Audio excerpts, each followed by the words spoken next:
Eric Greitens is a Rhodes Scholar, decorated Navy SEAL, celebrated author, and even a championship boxer. And now he wants to add another title to his already impressive resume, Governor of Missouri. The Republican joins us next on another edition of Politically Speaking. 9, 8, 7, 6, 5, 4, 3, 2, 1. I think that is fair to As I say. hands to kiss and babies to shake. But I think my record speaks for itself. That's a really good question. Hello and welcome to the Politically Speaking podcast. I'm your host, Jason Rosenbaum, a reporter with St. Louis Public Radio. Joining me in studio today is colleague Joe Mannies. And our very special guest for the day we have. That's Eric Greitens, Navy SEALs running for governor, and I'm really glad to be on with you, Jason and Joe. That is the most excitable introduction I've ever heard on this show. We're off to a great start. Yes. I think this will be fun. We'll have a good time today, guys. Well, Okay. So, as our listeners probably know, Greitens is a Republican, although some Republicans dispute that, but we'll let him just explain that. And he's also originally from St. Louis. You're one among of several candidates, at least 3, who have St. Louis. Where do you reside ties. right now, by the way? So Sheen and I live here in St. Louis, which is especially nice because we have an 18-month-old son, Joshua, and another kid on the way this coming June. So congratulations. thank you very much. So we love being close to my parents, who actually come over quite a bit to see Joshua. Well, congratulations on Thank you. on the announcement of the impending birth of your second child. Thank you. We want to know a little bit more about you. I know that your life story has been kind of broadcast throughout the nation and around the world, but let us know a little bit about who Eric Greitens is and kind of his experience before he decided to enter this wacky world of Missouri politics. And the all-important question of where you went to high school. Of course. Well, we'll answer that first, Joe. I went to Parkway North High School. Yes. And one of his teachers was Meryl Singer, who is the wife of one of our other reporters here, Dale Singer. Dale Singer, yes. Merle was a fantastic teacher. And Parkway North is the alma mater of many of my good friends, including Ethan Thampe, Josh Kransberg, and Brian Goldstein. So I want to give a shout out to all my Vikings out there. Go Vikings. Yeah, Jason, I'm a native Missourian. I am a Navy SEAL. As many people know, I did 4 tours in the global war on terrorism to Iraq, Afghanistan, Southeast Asia, and the Horn of Africa. I am a businessman. As we discussed, most importantly, I am a very proud husband and father. I was born and raised here in St. Louis, had a fantastic public education. My parents didn't have a lot of money for college. My mom was an early childhood special education teacher. My dad worked for the Department of Agriculture. But I was able to earn some scholarships to college. Went off to Duke University, and there I studied public policy studies. I also started boxing.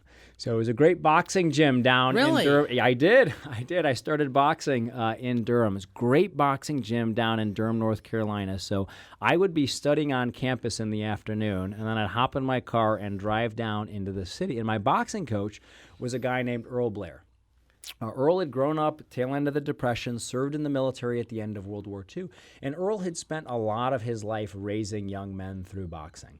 Now, I was the only college student in the boxing gym, but trained down there for 3 years, and Earl was a great coach. He used to always say to me and to a lot of the men who he trained, he used to always say, if you want different, do different. If you wanted to get a different result from your life, then you're going to have to take different action. It's actually something we've been saying a lot on the campaign trail, is that if we want to get a different result from our government, then we are going to have to take action. But I loved boxing, spent many years doing it. Now, is this a warning to the other candidates for governor to beware on the debate stage? We're excited about debating them, but they're not going to have to worry about boxing. What they are going to have to worry about is that they're going to have to face somebody who's not a career politician. They're going to have to face somebody who's a proven leader. They're going to have to face somebody who's gotten a lot of results, and I think that might inspire some fear. It could. I want to touch on your military experience, Sure, please. Because we had, I think about 6 months, 8 months, maybe around a year ago, Representative Stephen Weber on the show. Sure. He's a Democrat from Columbia. He was in the Marines. He served in 2 terms in Iraq. He's now running for the state Senate. 2 tours in Iraq, I apologize. And I asked him a pretty simple question, why he decided to join the military. Because as I'm sure you know, during the War on Terror, there was no draft. People who decided to go into the military decided to go by choice. I want to play this clip, and then I'll ask a similar question to you. Sure, Jason. I was in boot camp when the actual invasion started. I was against it from the beginning. I thought it was just a mind-blowingly bad idea. But I guess I do have a very strong sense of citizenship and the idea that we are all in this together and that we make decisions as a country. And that was the decision we made. It was a choice that this country made to invade Iraq, that I should do my part in it. And I also thought that I could, and I think as the story plays out, I think I could contribute some. I think I did a good job.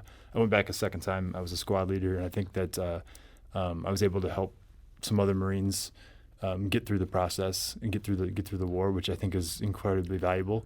So I want to ask a similar question to you. Like, when did you decide to join the military, and what was your thought process when you decided to, become a Navy SEAL, essentially? So Jason, I joined the military January 20th, 2001. It was actually before September 11th. And I joined the military because I wanted to serve my country. As I mentioned, I had been incredibly fortunate growing up here in St. Louis, got a great education, was able to earn scholarships to college and then later to graduate school. And I feel like there comes a point in your life when you have to make a decision about what you're going to do. And I remember for me, that moment came at the end of my time at Oxford. I'd written a PhD about how international humanitarian organizations could work with kids in war zones, and I had to make a decision about what I was going to do next. And I basically had three options in front of me. One option was that I had a company that offered me that they would pay me more money than both of my parents combined had ever made. The university offered that I could stay and teach. And then I had this deal from the United States Navy. And the U.S. Navy said, if you join the Navy, they said, we will pay you $1,332.68 per month. What, such a deal. They also said the minute that you sign up on the dotted line, you're going to owe us 8 years. They said, in return for that, we're going to give you one and only one chance at basic underwater demolition SEAL training. It's the basic Navy SEAL training. As you guys know, has a reputation for being the hardest military training in the world.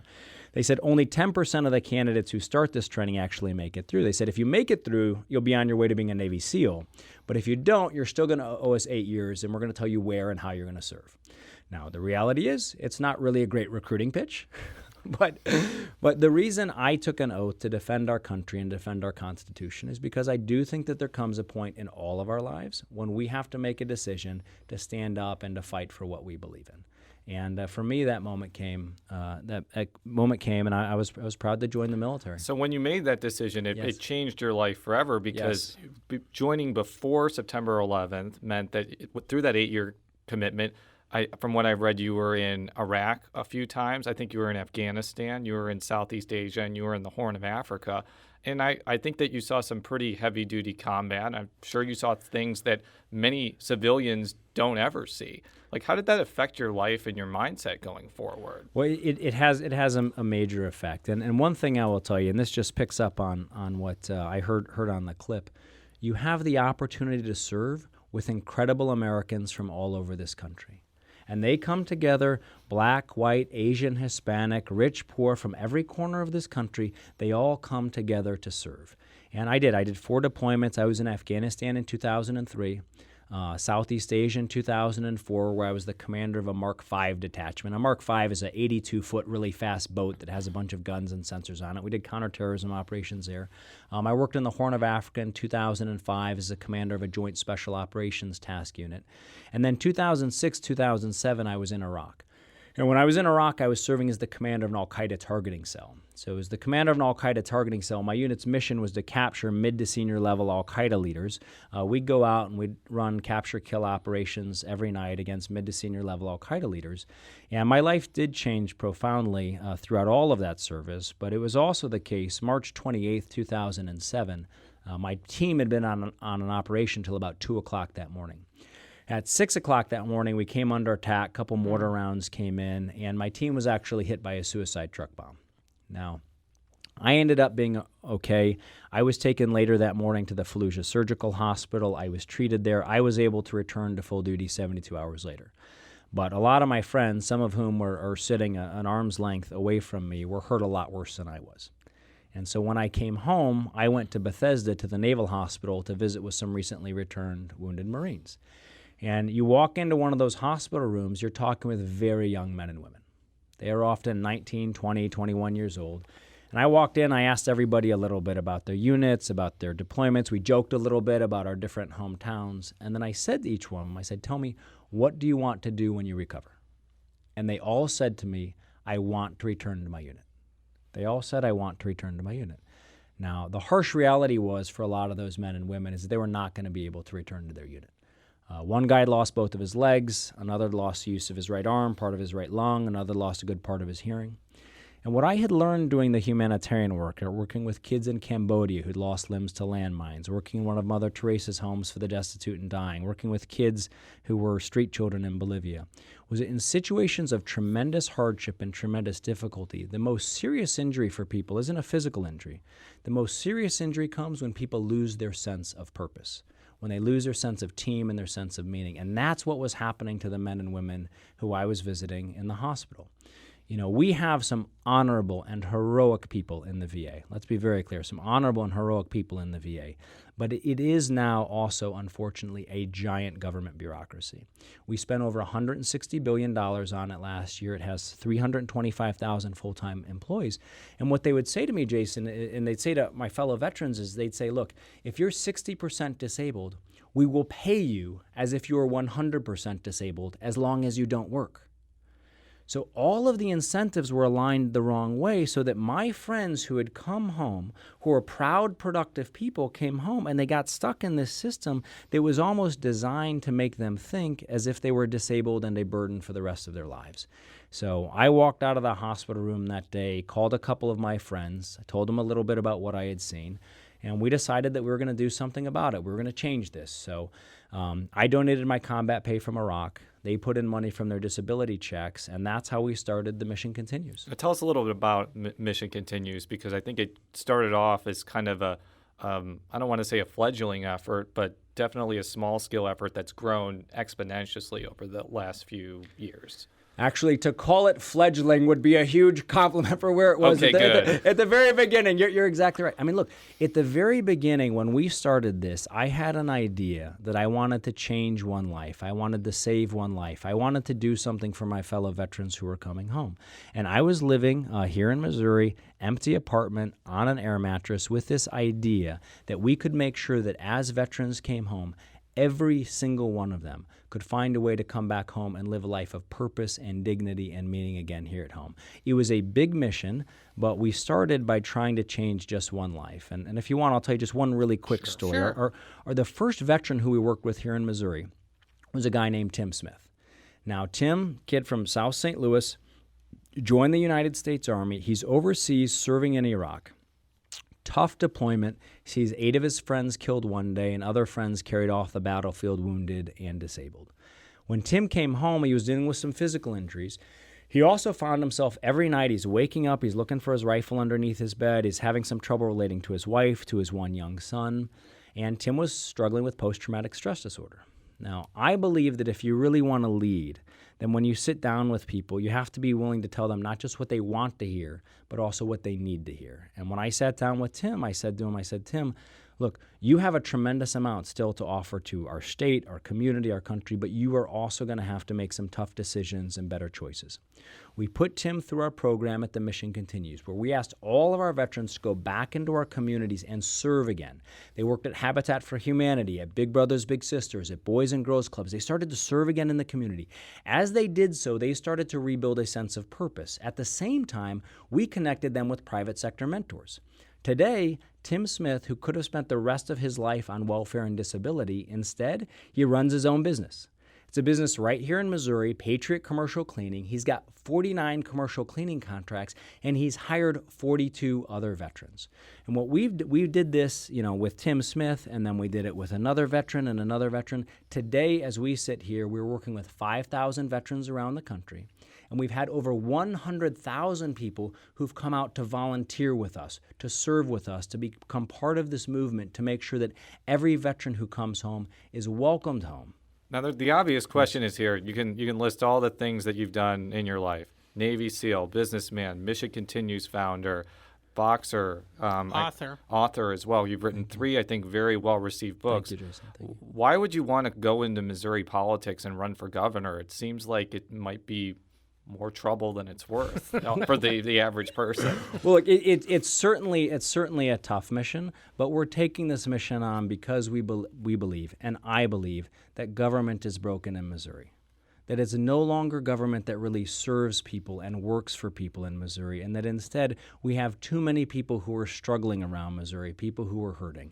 And I believe that we haven't in Jefferson City too often. We've had a lot of corrupt insiders, well-paid lobbyists, politicians who've been there for a long time, who've really forgotten what it means to solve problems and to help people. What I also know is that we have tremendous people around the state, and I believe that with quality leadership, we can turn Missouri around.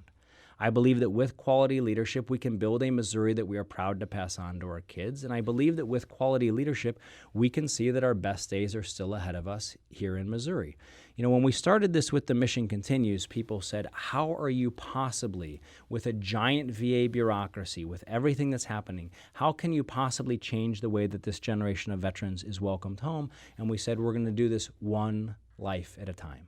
We're going to go out and we're going to change one life. We're going to do it one life at a time. And in this campaign, we're doing the same thing. We're going out, we're meeting with volunteers, we're talking with voters, and we're building this campaign by talking with real people around Missouri.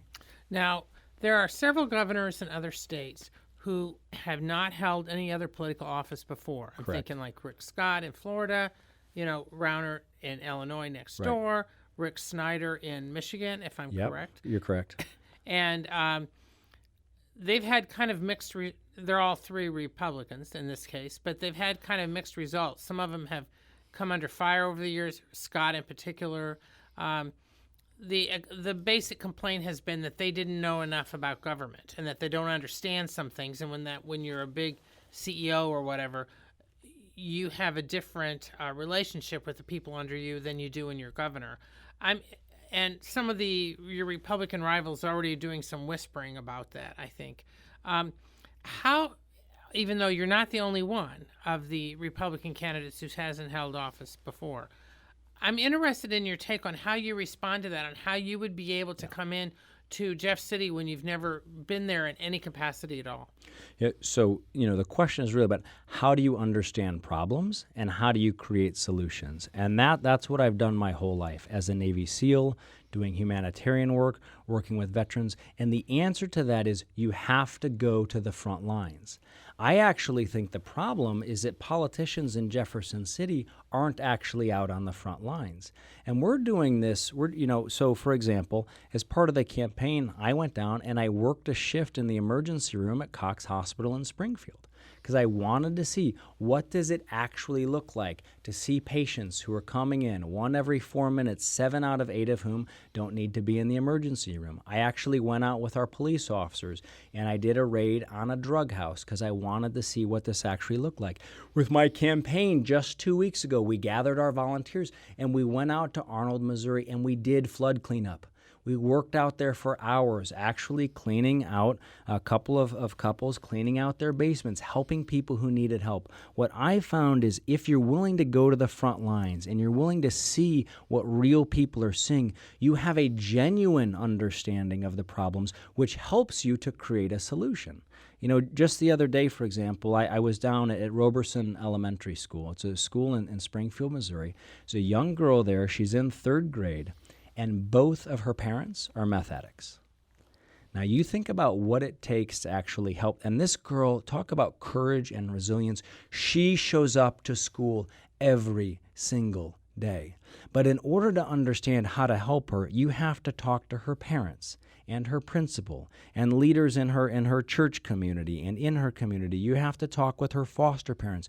You have to see what the real struggles are that she's facing. One of the reasons, in my experience, why the VA, the giant government bureaucracy, didn't work for my friends is that there was this cookie-cutter solution that was imposed on all of them. What we did at The Mission Continues was we built real solutions for real people that actually changed their lives. We did the same thing in the SEAL teams. Every mission was different, but because you were on the front lines, you could see what was happening, and I'm bringing that same ethic of going to the front lines to serve into this race. Well, specifically, like when you look at Missouri, what do you see as the very specific problems? I mean, you heard the governor's State of the State address last week. I'm just interested in kind of what you see as the top 2 or 3, 4 problems. Yeah, very specifically jobs. We have to build an economy here in Missouri that's going to create more private sector paychecks and bigger private sector paychecks. You know, we are 47th in GDP growth over the course of the last decade. We are 43rd in wage growth. We are 42nd in job growth. We have to do better on jobs. Number two, safety and security. People are really concerned about this, not just at a national level, but they're also concerned about what's happening here in Missouri. And if you want, we can talk a little bit about Ferguson. And that was going to be my next thing. I was going to talk about that. Yeah. I will also mention, though, a third thing that's very important to me, and you probably saw we put it out, Jason, is ethics. We have to reestablish trust with the government of Missouri. People do not trust career politicians. They don't trust government in Missouri. And that's why we've said that we believe that there should be term limits for every statewide office holder. We've said that we're going to ban all gifts from lobbyists. Let me say that again. We're going to ban all gifts from lobbyists. And also we've said we're going to close the revolving door between legislators and special interests. We have to do this if we're going to reestablish trust in Missouri. And I will tell you, our strong and robust ethics program, it's got a lot of the insiders scared, and that's why you've seen, you know, a lot of the establishment Republicans and people in the Democrat Party come out to attack me because they know that we're serious about this. So let's talk about Ferguson a little bit. Yeah. Because I was at the final meeting of the Ferguson Commission a couple months ago, and the Reverend Starsky Wilson said that it's going to be a big challenge to all the gubernatorial candidates to take what was in the Ferguson Commission report and actually act on some of the recommendations, not just pay lip service to them. And there are a lot of recommendations in there that I'm sure that you're not going to agree with, whether it be raising the minimum wage or expanding Medicaid, but many of them involve changing law enforcement, whether it be a more robust body camera systems for police officers, more training for police officers, or changing the use of force. I want to know, how seriously are you going to take the Ferguson Commission report and kind of touch on more what you said before about safety and security in light of the unrest that happened in Ferguson? Yeah, absolutely. So, we talked a little bit about me being from Parkway North High School. There's a good friend of mine named Harlan Hodge. I've been friends with Harlan since I was 15 years old. When Ferguson happened, I called Harlan. Harlan picks up the phone and he says, "I know why you're calling, and yes, I'll go with you." Harlan and I went down to Ferguson. Because like I said, I believe that if you're going to be a leader, you have to understand problems by seeing them with your own eyes, by talking with real people. Now, was this while the protests This were is going while on? the protests were going on. Okay. It's while the unrest was going. It's while they were shooting in the air, it was burning. And Harlan and I went down there, and look, everybody saw this, but I can tell you from my own eyes what I saw, my feeling was, the great tragedy of Ferguson was that if we had had a leader who had shown up with any kind of command presence and courage and calm and clarity, we could have had peace by the second night. But our governor hid from Ferguson. Our chief law enforcement officer hid from Ferguson. We did not have that leadership that we needed on the front lines. The first thing that you have to do if you're going to solve these problems is that you have to go to them. And look, I walked around Ferguson. I talked with dozens of the people who were out there protesting. And I just asked them, I said, "Tell me, why are you out here?" And you go out and you listen to people, and you hear the anger and the fear and the frustration that's there. I also talked with our police officers, St. Louis City, St. Louis County, Missouri Highway Patrol, who were out there who felt that they had been abandoned. You had protesters who wanted to be heard, who were ignored. You had police who needed to be supported, who were abandoned. And we could talk in detail about what I would have done differently. So what would you have done differently? Well, first of all, one of the things that you have to do, when people are afraid and they're angry and they're fearful, you have to communicate with them. You have to be constantly communicating. There was no message from the governor because he was hiding. There was no message from the chief law enforcement officer because they were hiding. And you have to let people know what your plan is to create peace. You also have to, in a very concrete way, give people an outlet for their anger and their fear. And what I would have said, Jason, I would have said, look, first, we're going to put on a dusk to dawn curfew. We're going to create a situation of security and stability. There's a dusk to dawn curfew. And when the sun goes down, and I'll tell you, I was on the street as the sun went down, and you could see mothers and kids leaving the crowd and drunk guys walking in. What I would have said is, when the sun goes down, I am going to be in this church. And I'm going to be there with the mayor. I'm going to be there with the chief of police. I'm going to be there with any church leaders who are willing to join me. And I will stay there until the sun comes up, and I am willing to listen to and to hear from anyone who's hurting, who's on the front lines. That's the kind of leadership that the people deserve. That's the kind of leadership that we can have in Missouri. And when it comes to how, what are you going to do today, you have to have the same kind of leadership. Here's what I believe. I believe that we actually have an incredible opportunity here. So here's the opportunity. If you had said to a lot of people 18 months ago or 2 years ago, tell me about Ferguson, Missouri, nobody would have known. Well, they wouldn't have known what's happening in Ferguson.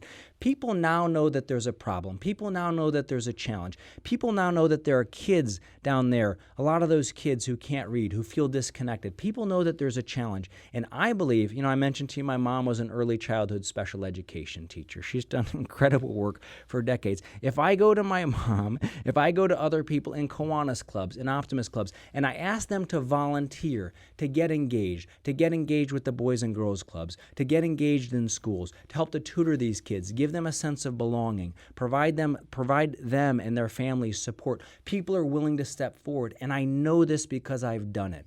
When I ran the Mission Continues, we've had over 100,000 volunteers who came out and served with us, who worked beside us.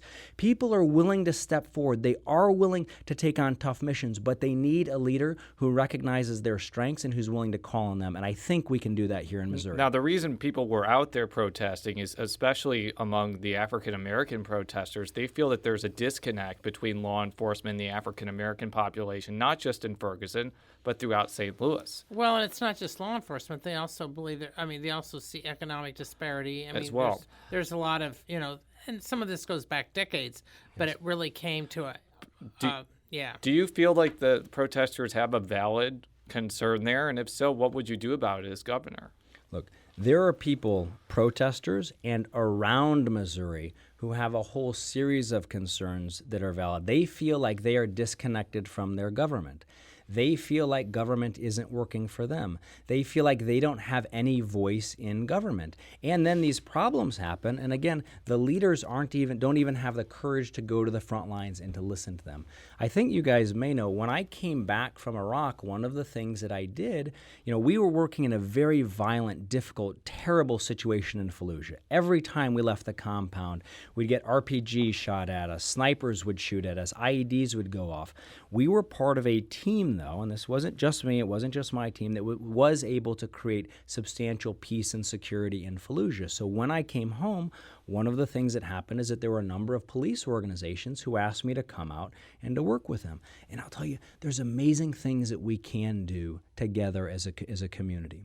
One of the things that we have to do very clearly is we have to demonstrate that our police officers have our support. It's one of the first things that we have to do. Our law enforcement officers do some of the most difficult, dangerous work in the community, and they deserve to have somebody who really understands what it means to put on body armor and wear a sidearm, who understands what it means to step into the dark and do dangerous work. Now, one of the things that I did, for example, with police officers, when I set up a program called the Complete Warrior Training Program, we asked our police officers to do a ropes course with 5th, 6th, and 7th grade kids in the community. Think about what happens when police officers really get to know those young kids in their community. They establish real quality relationships. We have to do things like that in places like Ferguson and empower our police officers so that they have the equipment, the training, and the support that they need to do their job. Now, so far, though, it's Yes. not like Ferguson has been a big issue on the campaign trail among the Republicans. Usually debates, it doesn't even come up. I've been in Jeff City several times. Legislative leaders, for the most part, want to move on beyond the court reforms that were done last year. How do you get the Republican rank and file to even listen to you on this? And B, how big of an issue do you think this is going to be on the campaign trail? Well, I'll tell you what's a huge issue on the campaign trail is the fact that people are hurting across Missouri. And in some of the ways that they're hurting in Ferguson, we see people hurting all over Missouri. All over Missouri. Right now, only 1 in 4 of our 4th graders are reading at proficiency. You look all over Missouri. They just did a study of all of the 50 states, of our abilities to move people off of welfare to work. And out of all 50 states, Missouri ranks 50th. That's a problem not just in Ferguson, but throughout Missouri. You talk to people around Missouri who are out of work, businesses who are leaving Missouri. These are major issues that we are facing, and absolutely I'm going to bring the legislature's attention, the Republican Party's attention, and the attention of leaders throughout Missouri to address these issues. Now, I want to talk about a couple more issues before we delve into the political side of the gubernatorial race. I'm going to play a clip now actually from 2008, and it's actually from a YouTube video that I created then with a point-and-shoot camera. So if the audio quality is not good, I apologize to our listeners. All right. But it is then Attorney General Jay Nixon speaking at an event in Jefferson City. And this was at a time when the legislature was kind of paralyzed on the education front because anything that was deemed a, quote, voucher bill caused a lot of consternation. And the reason why I'm bringing this up now is there were two instances in the last couple of years where Governor Nixon vetoed changes to the school transfer laws. One of them had a provision that would have allowed people to send their kids from a failing public school to a non-sectarian private school. This is the line that Governor Jay Nixon drew in the sand in 2008, and then I will ask you a question afterward. Sure. Now, my opponent has proposed yet another one of their voucher schemes, calling for taxpayer dollars to subsidize individual contributions to private schools. Folks, let's be real clear. No matter which way they call it, no matter what moniker they try to put on it, when you take public dollars and give those dollars to private schools, you are underfunding and cutting public schools, and that's a voucher, and if it gets to my desk, I'll veto it. So in many respects, as I kind of alluded to, Governor Nixon has followed through on that promise. If he's seen a bill that he's deemed to be a, quote, voucher bill, he has vetoed it. I want to know, and I'm sure that a lot of educational people want to know, whether you would take that similar stance. No. Look, Governor Nixon, what's so terrible about that answer that you heard is that he didn't talk at all about kids. Okay? Here's my line in the sand. My line in the sand is that we're going to do whatever is right for kids. And we're actually going to look at results. And what matters at the end of the day is if our kids can read, if our kids can do math, if our kids can spell. We owe those kids a fair shot at the American dream. And I think it's terrible for any politician to take something off of the table for political reasons that might actually help our kids. If it's going to work for our kids, then you need to give it a shot. And my experience of doing this comes, again, from what I've done on the ground. You know, I've worked in Bosnia in places where kids had lost everything. Their families had lost their homes. And I saw what happened when they set up a school with no budget in the middle of an open field. I mentioned to you I worked in one of Mother Teresa's homes for the destitute and dying. I've seen what her Sisters of Charity can do in incredibly poor environments. I worked in a home for children of the street in Bolivia, and I saw how they could educate those kids. No politician should draw any line in the sand and take anything off of the table that has a shot at helping our kids and helping their parents. So if you had a bill that had a provision in it that allowed people in unaccredited school districts to allow their kids to transfer to a private school of some sort, you would not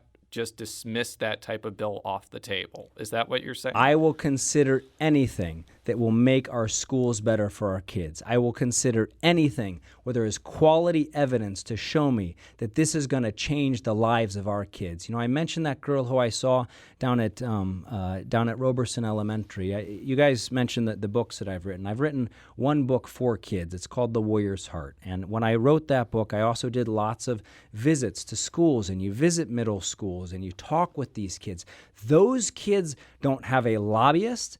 Those kids do not have any political professionals in Jefferson City who are working for them, but they deserve to have somebody who's willing to fight for them. And the way that you do that is you ask the hard question, what works for kids? And if it works for kids, I'm going to be behind it. Now, with amid all this, Yes. There, in the Republican campaign, there's been actually probably less attention on your stances on issues, and more attention on the fact that you're the biggest campaign fundraiser within the Republican Party. In fact, the last couple months, you've actually outraised Chris Koster, the Missouri Attorney General and likely Democratic nominee. And there's been a lot of attention over some of your donors, like one of your donors in California, a venture capitalist, has given you $1 million. So my question is, why, and this isn't just for you. Why, Sure. When someone gives a candidate $1 million, and there's one of the other Republican candidates has someone similar, but A, what do they want for that? And B, did you get so many major people in New York, Chicago, California to give you sizable sums? Sure. I'll do B first and then Okay. and then A. So first of all, as you know, I've never run for office before, and the big question when we started was, can you actually raise the money in order to run a competitive race? It was a big question that people asked. I'm really proud of the organization that we've built. I'm really proud of the fact that since January 1st of last year, 2015, just in Missouri dollars, we've outraised Peter Kinder more than 2-1. Just in Missouri dollars, we've outraised Catherine Hanway more than 2-1. Just in Missouri dollars, we've outraised John Bruner more than 3-1. And of course, we have a lot of donors, as you mentioned, from around the country who are also supporting this campaign because they got to know me as a leader. Many of them were philanthropic investors. They'd invested in The Mission Continues, and they saw what I was able to do. They're also conservatives. They share my political philosophy. And when they heard that I was running for office, they wanted to get behind this campaign because they believe that we have to have quality citizen leaders in government. You know, people believe, as I do, that politics should be an honorable profession in which proven leaders engage for a short period of time, rather than this permanent lifetime game in which career politicians, shrink from facing the hard problems all around us. So I was heartened and inspired when I stepped forward to do this. We had people around Missouri and around the country who said, Eric, I know you. I know you're a leader. I know you're strong. I know you're compassionate. I know you can make a difference, and I'm going to get behind you. And so, kind of shifting to policy now, you've mentioned ethics, and I think there's some who assume that because you've taken these large contributions, you're probably not a fan of campaign contribution limits, along with the rest of the Republican field that opposed them, and Chris Koster, who doesn't oppose them either. Is that a fair assumption? I think that we need to have a strong ethical culture, and what I've found, and I'll tell you again, I'm completely new to politics. This is my first time in. But what I found is that the most important thing is that there's transparency around the money. We've already seen other candidates set up these secretive super PACs where they don't take any responsibility for what they're funding. We saw secretive super PACs who are attacking Tom Schweik, where people hide behind these other organizations. And there will probably be more. And there will probably be more because that's how the game has always been played. I've been very proud to tell people I'm stepping forward, and you can see every single one of our donors because we're proud of our donors and we're proud of the campaign that we are running. I did want to get you to talk go ahead. about this $1 million donor in California.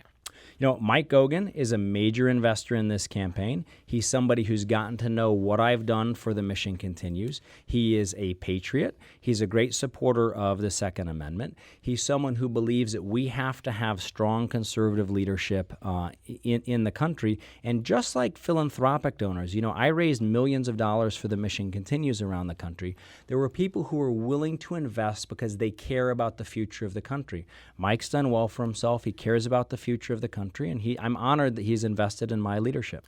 Now, the Democrats have also gone after one of your donors because he's running into some legal problems. Any thoughts about whether or not a candidate, you or anybody else, should return money if the candidate runs afoul of the law or is accused of it? Yeah, well, as you've seen from the press releases that the Democrat Party is putting out, they're attacking me because they are scared of this campaign. They're scared that we're coming to put an end to their insider games. They're scared that we're coming to change politics as usual. And one of the reasons why I think it's important that we do this, Chris Koster, there was a front page story on the New York Times about the most corrupt attorney generals, and Chris Koster was the poster child for corrupt attorney generals. And I think it's enlightening to see that the Democrats are coming to try and attack me, and they're defending a guy who's one of the most corrupt attorney generals. And we only have a few more minutes, but yes, I did want to Jason. get into this part too of the political aspect. Is that you used to be a Democrat? You even have written an op-ed about it, and although you have attracted the support of some very conservative people like John Lamping and Jim Lemke and Jane Cunningham, there are some Republicans who frankly don't believe your conservative credentials and think that you're a Democrat in Republicans' clothing, essentially, similar to maybe how some on the left consider Koster to be a Republican in Democrats' clothing because he used to be one. So how do you respond to that criticism? Well, look, we've been very straightforward with people. I was born and raised a Democrat. My parents were Democrats. I think I learned in third grade that Harry Truman was the greatest person who'd ever walked the face of the earth. I like John F. Kennedy when he said, ask not what your country can do for you, ask what you can do for your country. I'm a Republican and a conservative, not by birth, but by conviction. And that conviction has come from my experiences, the experience of serving as a Navy SEAL, doing 4 tours in the global war on terrorism, the experience of running my own business, the experience of seeing what the government bureaucracy did to my friends. All of those things have shaped my conservative philosophy, and of course, our opponents are going to attack us because they're scared that we're running this campaign to change Missouri. I think we're out of time now, so we're going to cut it short there, but we appreciate you coming here. And, Jason, thank you so much for having me on. Joe, I really appreciate it. And it was a pleasure having you. And by the way, we should also note that Vince McMahon has endorsed in this race, and he has given, I think, you $2,500. So I hope to see him and Sheamus campaigning with you in on the stump, so to speak. Thank you. I had to get a pro wrestling reference in there somewhere. Yes. To follow our stories, stlpublicradio.org. Follow me on Twitter at Jay Rosenbaum. Follow Joe on Twitter at Jay Mannies. That's JMANNIES. And you could follow Eric Greitens on Twitter at. Absolutely, at Eric Greitens, or check out our website, ericgreitens.com. We'll be back next week. Until then, so long. I'm a shade green.